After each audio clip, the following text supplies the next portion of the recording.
السلام علیکم ورحمۃ اللہ وبرکاتہ۔ ان الحمد للہ رب العالمین والصلاة والسلام علی اشرف الانبیاء والمرسلین محمد وعلی آلہ واصحابہ اجمعین ومن تبعہم بإحسان الی یوم الدین، اما بعد۔ محترم ناظرین، آج کے ہمارے درس کا موضوع ہے استغاثہ بغیر اللہ، یعنی غیر اللہ سے مصائب، شدائد و مشکلات میں مدد مانگنا اور ان سے دعا کرنا شرک ہے۔ آئیے شیخ الاسلام علامہ محمد بن عبد الوہاب رحمہ اللہ کی کتاب التوحید کی روشنی میں ہم اس کو سمجھنے کی کوشش کریں۔ شیخ الاسلام نے باقاعدہ باب باندھا اپنی کتاب کے اندر کہ استغاثہ بغیر اللہ اور غیر اللہ سے مدد مانگنا یہ شرک ہے۔ قرآن میں اللہ تعالیٰ سورہ یونس کی آیت نمبر 106-107 میں فرماتے ہیں وَلَا تَدْعُ مِن دُونِ اللَّهِ مَا لَا يَمْلِكُ مَا لَا يَنْفَعُكَ وَلَا يَضُرُّكَ، اور آپ اللہ کے ماں سوا اس کو نہ پکارے مَا لَا يَنْفَعُكَ، جو آپ کو نفع نہیں پہنچا سکتا، وَلَا يَضُرُّكَ، جو آپ کو نقصان نہیں پہنچا سکتا۔ فَإِن فَعَلْتَ فَإِنَّكَ إِذًا مِنَ الظَّالِمِينَ، بس اگر آپ نے ایسا کر لیا تو اس وقت آپ ظالموں میں سے ہو جائیں گے۔ وَإِن يَمْسَسْكَ اللَّهُ بِضُرٍّ فَلَا كَاشِفَ لَهُ إِلَّا هُوَ، اور اللہ اگر آپ کو کچھ نقصان پہنچانا چاہے پہنچائے تو اس کو اس کے علاوہ کوئی ہٹا نہیں سکتا، دور نہیں کر سکتا۔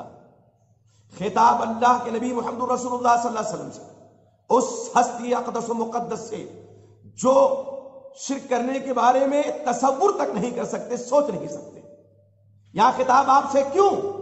تاکہ پوری انسانیت لرز جائے، خوف زدہ ہو جائے۔ انسانیت کو ڈرانے کے لیے اللہ تعالیٰ نے یہاں آپ کو خطاب فرمایا اور آپ کے ذریعے سے پوری انسانیت کو خطاب کیا۔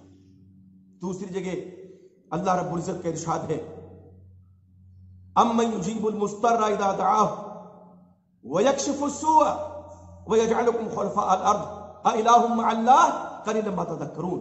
سورہ نمل میں اللہ فرماتے ہیں بے کس کی پکار کو جبکہ وہ پکارے کون قبول کر کے سختی کو دور کر دیتا ہے، اور زمین میں تم کو خلیفہ کون بناتا ہے؟ کیا اللہ کے علاوہ کوئی اور معبود؟ بہت کم نصیحت تم کو کرتے ہو۔ تو انہیں آیات سے کیا معلوم ہوا کہ دعا ہمیں اللہ سے کرنی چاہیے۔ استغاثہ بھی پریشانی میں، شدائد میں، مشکلات میں اللہ ہی کو پکارنا چاہیے۔ ایک آدمی مستر ہے، بے کس ہے، لاچار ہے، تو اس لاچاری میں اس کا فرض کیا ہے کہ وہ اللہ کو پکارے۔ اور یہاں یہ بات بھی معلوم ہوئی کہ استغاثہ اور اسی طرح سے دعا، جیسا کہ ابو داؤد کی روایت میں آپ صلی اللہ علیہ وسلم فرمایا الدعاء هو العبادہ، دعا ہی عبادت ہے۔ استغاثہ بھی عبادت، دعا بھی عبادت۔ اب اگر اس عبادت کو کسی غیر اللہ کے لیے کوئی کرتا ہے تو وہ غیر اللہ کی عبادت ہوگی، اور یہی شرک اکبر ہے، یہی شرک اکبر ہے۔ اللہ رب العزت فرماتے ہیں وَمَنْ أَضَلُّ مِمَّنْ يَدْعُو مِن دُونِ اللَّهِ مَنْ لَا يَسْتَجِيبُ لَهُ إِلَى يَوْمِ الْقِيَامَةِ،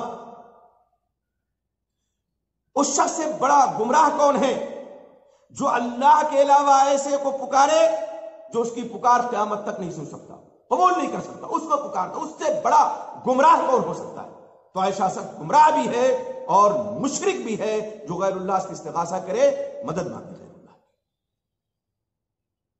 اب جب یہ ہمیں معلوم ہو گیا کہ استغاثہ عبادت، دعا عبادت، تو یہ بھی معلوم ہونا چاہیے کہ استغاثہ اور دعا میں تھوڑا فرق ہے۔ دعا کیا ہے؟ عام ہے، عام حالات میں آدمی دعا کرتا ہے، شدائد میں ہو، آسانی میں ہو، خوشحالی میں ہو، کسی حالت میں ہو۔ اور استغاثہ شدائد و مشکلات میں کرتا ہے۔ بس یہ تھوڑا سا فرق ہے استغاثہ اور دعا میں۔ استغاثہ اور استمداد صرف اللہ سے ہونی چاہیے، یہ بات ہمیں معلوم ہو گئی۔ تو ایک نقطہ اور سمجھ لیجئے کہ استمداد جو ہے نا، یہ دو طرح کی ہوتی ہے، اس کی دو قسمیں ہیں۔ ایک ہے وہ استمداد جو آدمی اللہ کے علاوہ کسی سے مدد طلب کرتا ہے اور وہ اس کے بس میں ہے، اس کو کہتے ہیں ما تحت الاسباب. اس استمداد کو کیا کہیں گے؟ ما تحت الاسباب، آدمی کے انسان کے بس میں ہے. مثلا ایک استاد محترم اپنے شاگردوں سے کہیں کہ وہ کتاب اٹھا کر کے ادھر لے آؤ. ایک شوہر اپنی بیوی سے کہے بھوک لگی ادھر کھانا بنا دو. بہت سے سیانے ملا اس کو دلیل میں پیش کرتے کہ تم بھی تو مدد مانگتے ہو غیر اللہ سے. میرے بھائی یہ شرک نہیں ہے، یہ ما تحت الاسباب ہے، یہ سمجھنا ضروری ہے. اور یہ ایسے ہی ہے جیسے حضرت عیسیٰ علیہ السلام کے بارے میں آتا ہے قرآن میں نا، انہوں نے کیا کہا تھا؟ من انصاری الی اللہ. حضرت موسیٰ علیہ السلام نے اپنے بھائی حضرت ہارون علیہ السلام سے دعوت دین میں، تبلیغ دین میں مدد چاہی تھی. تو یہ حواری جو حضرت عیسیٰ علیہ السلام کے تھے یہ مدد کر سکتے تھے جیسی وہ مدد حضرت عیسیٰ نے چاہی. جائز ہے، ما تحت الاسباب، یہ شرک نہیں ہے. دعوت دین کا کام، تبلیغ دین کا کام حضرت ہارون علیہ السلام کر سکتے تھے، ان کے بس میں یہ چیز تھی. حضرت موسیٰ علیہ السلام نے ان سے مدد مانگی، اس میں قطعاً یہ شرک نہیں ہے. اور بہت سے سیانے کہتے ہیں دیکھو انہوں نے مدد مانگی تو تم اس کو شرک نہیں کہتے ہو. میرے بھائی یہ مدد ما تحت الاسباب ہے جو ان کے بس میں ہے.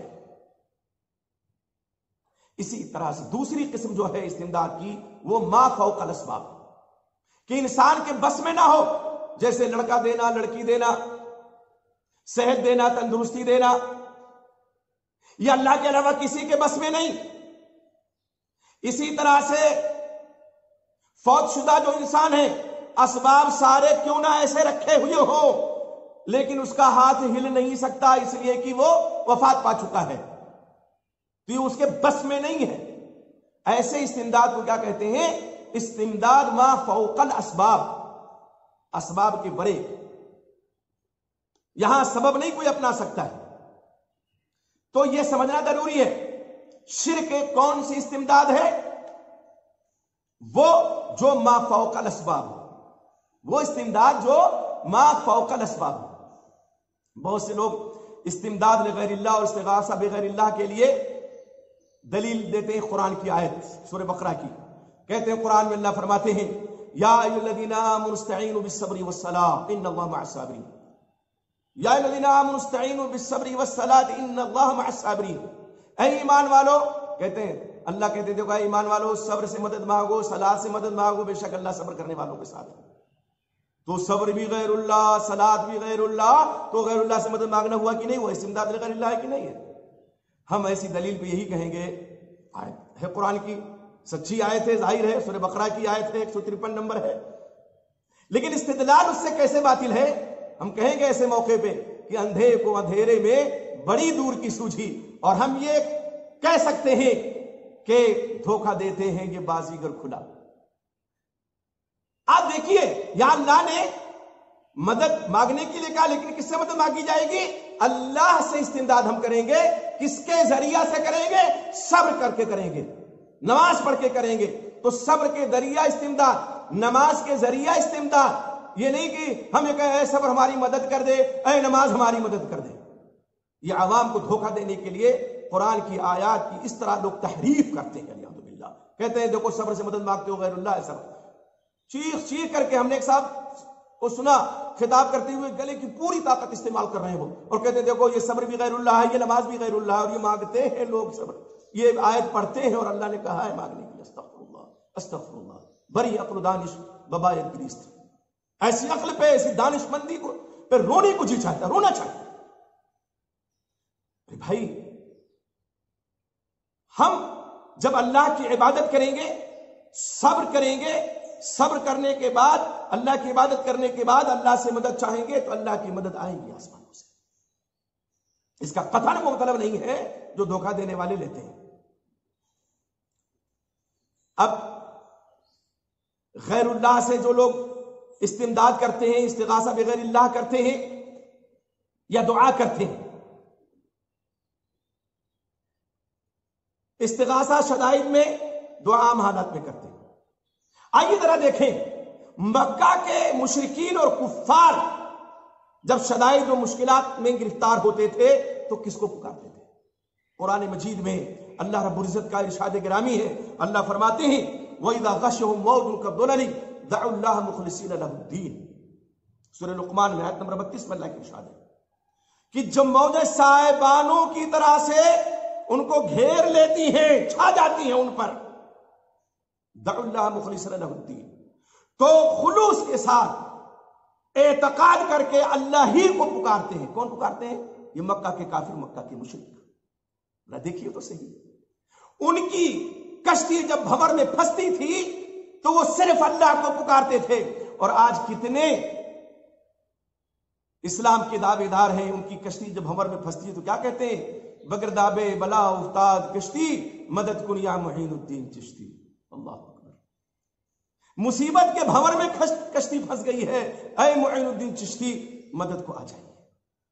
وہاں کشتی بھنور میں پھنسی، صرف اللہ کو پکارا انہوں نے۔ یہاں کشتی بھنور میں پھنستی ہے تو صرف غیر اللہ کو پکارتے ہیں، اور صاحب مومن بھی بنے ہوئے ہیں۔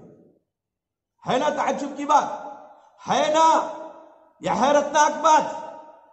اسی طرح سے اللہ ایک دوسری آیت میں فرماتے ہیں ان کے بارے میں کہ فَإِذَا رَكِبُوا فِي الْفُلْكِ دَعُوا اللَّهَ مُخْلِصِينَ لَهُ الدِّينَ۔ بس یہ لوگ جب کشتیوں میں سوار ہوتے ہیں تو اللہ تعالیٰ کو ہی پکارتے ہیں، اسی کے لیے عبادت کو خالص کرتے ہوئے۔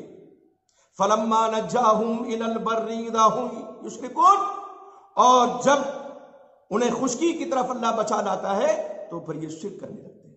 یہ وہ کرتے تھے، اور اسی لیے اللہ نے ان کو مشرک کہا، کافر کہا۔ کون سا سرخاب کپر لگا ہوا ہے؟ صرف زبان سے کہہ دیا لا الہ الا اللہ تو اب چاہے جو کرو؟ نہیں، ہرگز نہیں۔ لا الہ الا اللہ کو یہاں اترنا چاہیے دل کے اندر صدق اور سچائی کے ساتھ، اور پھر اعضاء و جوارح سے اس کا ثبوت بھی فراہم کرنا چاہیے۔ یہ ہے تو استمداد دو طرح کی، استمداد ما تحت الاسباب، یہ شرک نہیں ہے۔ استمداد ما فوق الاسباب، یہ شرک ہے۔ استغاثہ شدائد و مشکلات میں غیر اللہ کو پکارتے ہیں، یہ شرک ہے، بچنا چاہیے اس سے۔ صرف زبان سے کلمہ پڑھنے سے کچھ نہیں ہوگا جب تک اس کے تقاضوں کو پورا بندہ نہ کرے۔ اس موقع پہ میرے دادا مولانا عبدالرزاق رحمہ اللہ کے واقعہ مجھے یاد آتا ہے، بے ساختہ یاد آیا۔ کانپور میں ایک زمانے تک وہ سرکاری محکمے میں تھے۔ کانپور ایک مرتبہ وہ خود انہوں نے بیان کیا ہم سے واقعہ، ہماروں کے بیچ میں کوئی اور راوی نہیں ہے واللہ العظیم، کہ ایک روڈ سے سڑک سے گزر ہو رہا تھا، ایک آدمی ٹوکری یا ٹوکرا لیے ہوئے کھڑا تھا، اس نے پکارا کہ ذرا مدد کر دیجئے۔ ہمارے دادا رحمۃ اللہ علیہ آگے بڑھے، اللہ نے ان کو بہت نوازا تھا، بڑے حاضر جواب تھے، گاؤں کا گاؤں ان کی وجہ سے الحمدللہ علیہ حدیث ہوا، تو کہا ذرا مدد کر دیجئے۔ ہمارے دادا رحمۃ اللہ علیہ آگے بڑھے، ٹوکری اس شخص کی اٹھانے لگے، ابھی بیچ راستے میں نہیں، کمر سے اوپر تھوڑا پہنچے تھے، وہ شخص بے ساختہ پکار اٹھا یا علی المدد۔ ہمارے دادا رحمۃ اللہ علیہ نے ٹوکری چھوڑ دی۔ اب وہ زمین بوس، ٹوکری زمین پہ، وہ آدمی جھک گیا، بہت برہم ہوا، یہ کیا کیا آپ نے؟ اگر آپ کو ہماری مدد نہیں کرنا تھی تو آپ نے اٹھائی کیوں ہماری ٹوکری؟ بیچ میں چھوڑ دیا آپ نے، اتنا نقصان ہو گیا۔ میرے دادا رحمۃ اللہ علیہ نے مسکراتے ہوئے جواب دیا کہ بھائی تم نے مجھ سے مدد مانگی، میں یہ کر سکتا تھا مدد، یہ متحت الاسباب ہے نا، بوجھ اٹھا دینا۔ اب بیچ میں تم کسی علی کو پکارنے لگے تو میں نے چھوڑ دیا کہ اب علی آ کے اٹھائے، میں کیوں اٹھاؤں؟ علی آ کے اٹھائے میں کیوں اٹھاؤں؟ تو میری کیا غلطی ہے؟ وہ آدمی ان کا منہ دیکھتا رہ گیا۔ یہ کہنے کو ایک واقعہ ہے لیکن اپنے اندر عبرتیں لیے ہوئے ہیں۔ یہاں دیکھیے ما تحت الاسباب استمداد وہ کر رہا تھا، مدد مانگ رہا تھا۔ ہمارے دادا رحمۃ اللہ علیہ کے بس میں یہ چیز تھی کہ اٹھا کے اس کے سر پہ رکھ دے۔ اب یہاں اس نے کیا کیا؟ ایک فوت شدہ کو، اگر وہ حضرت علی رضی اللہ کو پکار رہا تھا، خلیفہ راشد رضی اللہ تعالیٰ کو، داماد رسول کو، بے شک وہ عشرہ مبشرہ میں ہیں، آپ کے داماد ہیں اور فضیلت بے شمار ہیں، لیکن وفات پا چکے ہیں. یہ تمام مسلمانوں کو متفق عقیدہ ہے، قرآن نے دیا ہے کل من علیہا فان. تب اب ان کے بس میں تو نہیں حضرت علی صلی اللہ تعالیٰ عنہ کے کیا کر کے اٹھائیں تو یہ ما فوق الاسباب ہو گیا کہ نہیں ہو گیا؟ ان کے بس میں یہ نہیں ہے. اسی طرح سے لوگ کرتے ہیں یا شیخ عبد القادر جیلانی شیئا للہ، یا خواجہ خواجہ غریب نواز المدد.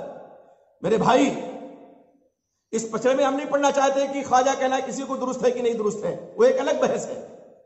محی الدین چشتی کو لوگوں نے خواجہ بنا دیا، غریب نواز بنا دیا کہ غریبوں کو نوازنے والے ہیں. لگتا ہے اللہ غریب نواز نہیں رہے گا، استغفر اللہ. وہ ایک الگ مسئلہ ہے، ایک الگ ٹاپک ہے. لیکن اب وہ دنیا میں نہیں ہے، وہ کسی طرح بھی مدد نہیں کر سکتے. اسباب بکھرے پڑے ہیں لیکن یہ اسباب ان کے بس میں نہیں ہے. اور وہ جو ما فوق الاسباب چیزیں ہیں کہ کبھی بس میں نہیں آ سکتی، چاہے زندہ ہو یا مردہ ہو، تو پھر اس لیے اس کو سمجھنے کی بڑی سخت ضرورت ہے. اسی لیے شیخ الاسلام نے یہاں باب باندھا، اس کو شرک قرار دیا. ایک حدیث ذکر کی ہے انہوں نے، طبرانی کی روایت ہے وہ کہ اللہ علیہ وسلم کے زمانے ایک منافق تھا، مومنوں کو وہ ایذا پہنچاتا تھا. تو بعض صحابہ نے کہا کہ روایت ہے صدیق کے بارے میں آتا ہے کہ چلو اللہ علیہ وسلم سے استغاثہ کریں، نستغیث برسول اللہ من هذا المنافق، اس منافق سے. تو آپ صلی اللہ علیہ وسلم نے فرمایا انه لا يستغاث بی انما يستغاث باللہ. دیکھیے اللہ کے نبی محمد رسول اللہ صلی اللہ علیہ وسلم یہاں ایک بہت زبردست درس دے رہے ہیں، نصیحت دے رہے ہیں. منافق جس کے اندر نفاق ہے، ظاہر ہے، بظاہر وہ مسلمان ہے. اب بظاہر وہ مسلمان ہے، اللہ کے نبی محمد رسول اللہ صلی اللہ علیہ وسلم اس کو کیا کرتے ہیں؟ اللہ کے علم میں ہے نہ اس کا نفاق، بظاہر مسلمان ہے. اور اسی لیے عبداللہ بن ابی بن سلول کے بارے میں ایک واقعے میں جب اس نے یہ کہا تھا کہ ہم عزتدار ہو نعوذ باللہ اور ذلیلوں کو مدینے سے باہر کھدیڑیں گے، صحابہ کرام کی تلوار نیام سے باہر آ گئی تھی. آپ نے فرمایا اپنی تلوار نیام میں رکھ لو. آج اگر میں نے قتل کرنے کا حکم دیا، ان کے بیٹے جو عبداللہ رضی اللہ عنہ جو مومن تھے، انہوں نے کہا اللہ کے رسول مجھے کہیے، میں اپنے باپ کا سر کاٹ کر آپ کے قدم میں ڈال دوں گا. کہا نہیں، تلوار نام میں رکھ لو. آج میں اگر اس کے قتل کا حکم دے دیا تو لوگ کہتے پھریں گے کہ محمد صلی اللہ علیہ وسلم اپنے ساتھیوں کو، ظاہر ہے کہ بظاہر مسلمان تھا، وہ مارتے پھر رہے. آپ نے نسبت استغاثہ کی کہا اللہ کی طرف. سمجھنا چاہیے، اس سے سمجھنے کی ضرورت ہے. میرے بھائی یقین جانیے، استمداد ہو، استغاثہ ہو، دعا ہو، یہ عبادت ہے. اور عبادت صرف خالص اللہ کے لیے ہونی چاہیے.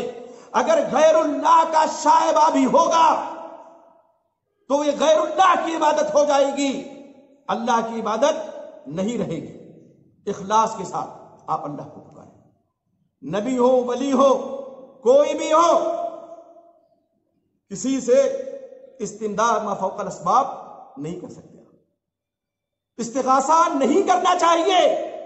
شدائد و مشکلات کو دور اللہ ہی کر سکتے، اللہ ہی کی ذات ہے، اللہ کے علاوہ کوئی اور نہیں ہے.